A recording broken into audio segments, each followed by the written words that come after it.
Well, good morning, folks, here on Saturday morning, the 11th, January 2025. A couple more inches.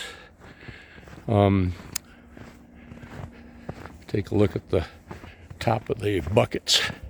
Yeah, a couple inches overnight.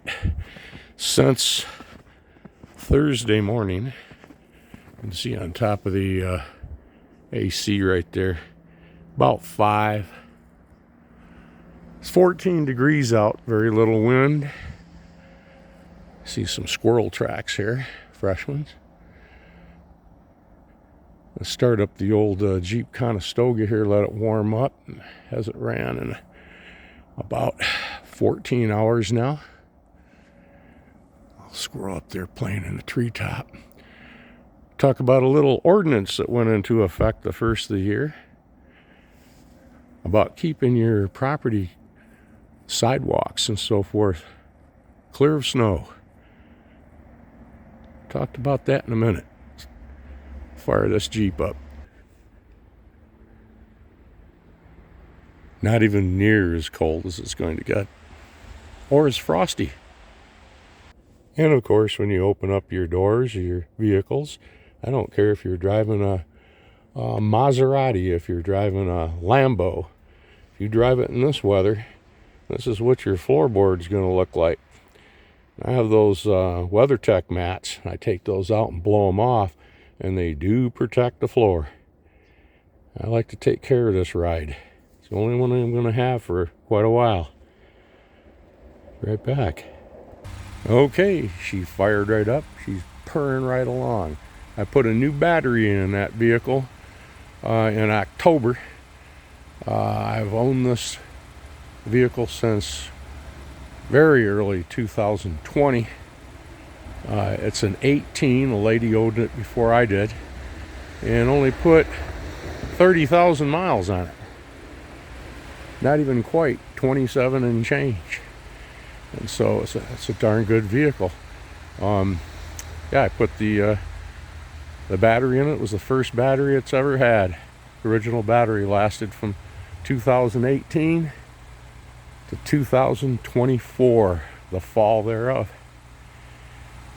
Our new ordinance, Kalamazoo. You have to keep your sidewalks plowed and ingress to your home within so many hours of a snow event, or city crews will come and do it for you and place the bill in your mailbox. And they reported on these bills.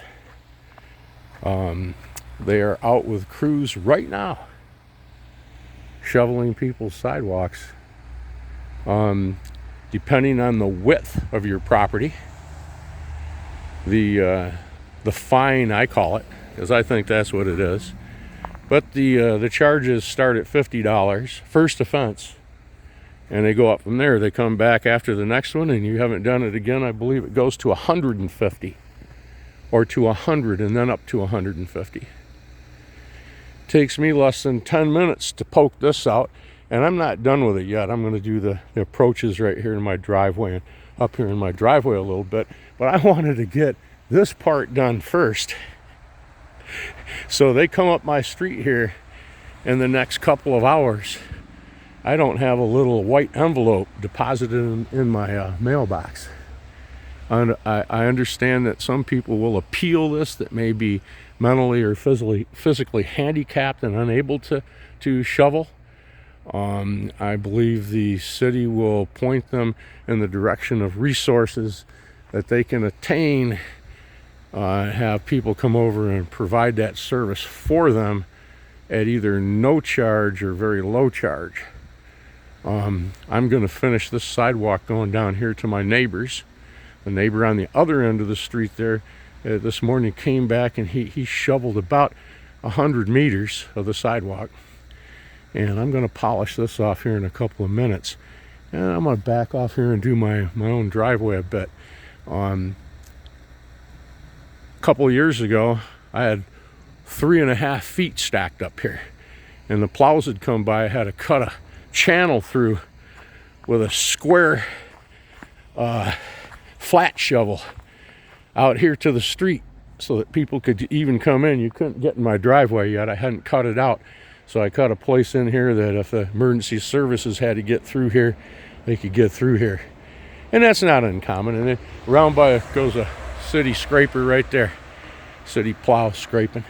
It looked like a revetment here on a military base, and my jet was parked right in between the revetment.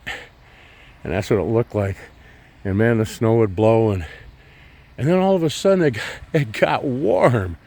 And within a week and a half of that big, huge dump, it looked basically like it does right now. Yep. It's the ice storms that really knock us out. This tree's taken ice storm damage. Okay? Many of the trees around here have. The last one that came through here put a nice one down on the back of my barn right there, taking the back corner of my barn out. Right there. In the back. You could stand out here, and I have videos of that. Look at my prior videos, probably 1,000 videos ago now. But you can see the treetops cracked off back there, and you can hear them all around the neighborhood cracking and thundering down to the ground, knocking out power for days around here. All the telephone poles and trees down, all the wires caught in those tree limbs all down. Yep, again, bury the lines, you know.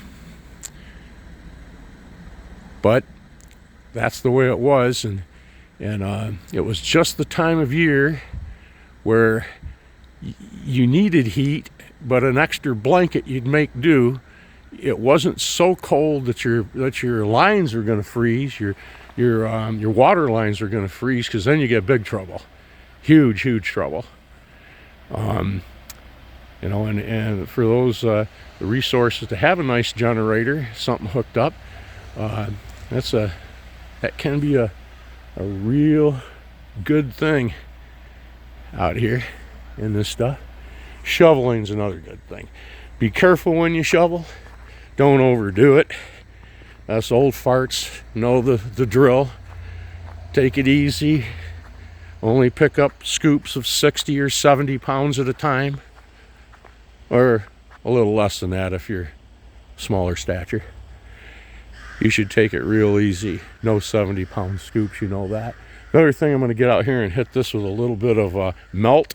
I don't use chemicals. I use natural salt.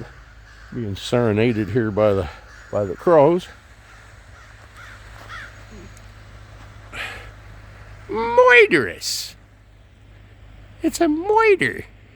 It's a murder, all right.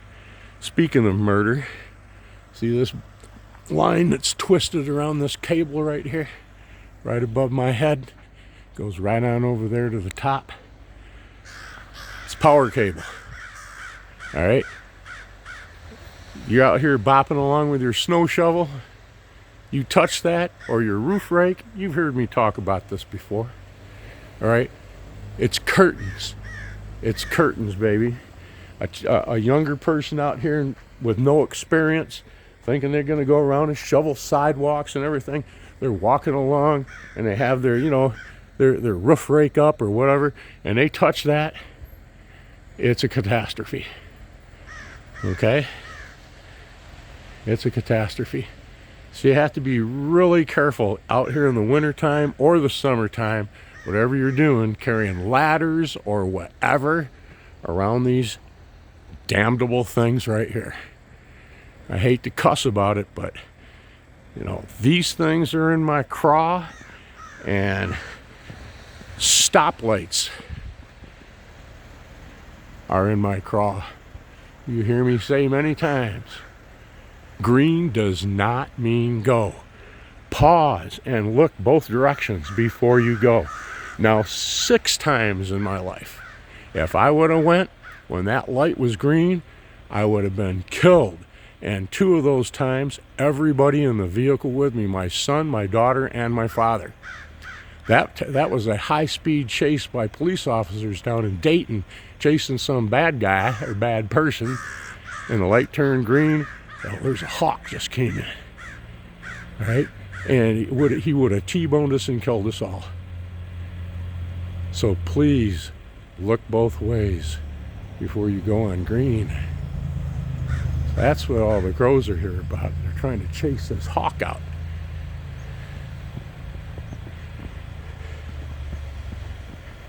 Go up here a little closer. I think it's a Cooper. He's sitting right up there.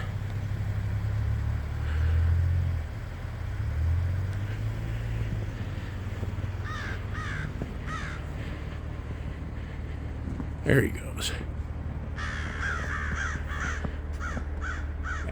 The crows will chase him away. Here comes another one. It's his mate. Twin Coopers. You could hear him. You could hear him screech.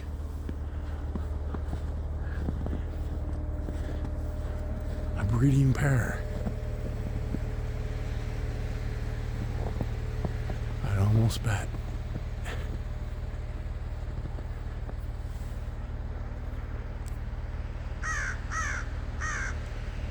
Two hawks and black crows in the same video. Pretty cool. You can see them. Walk down here. It's a little bit closer. See how close I can get here. I've never seen two at the same time.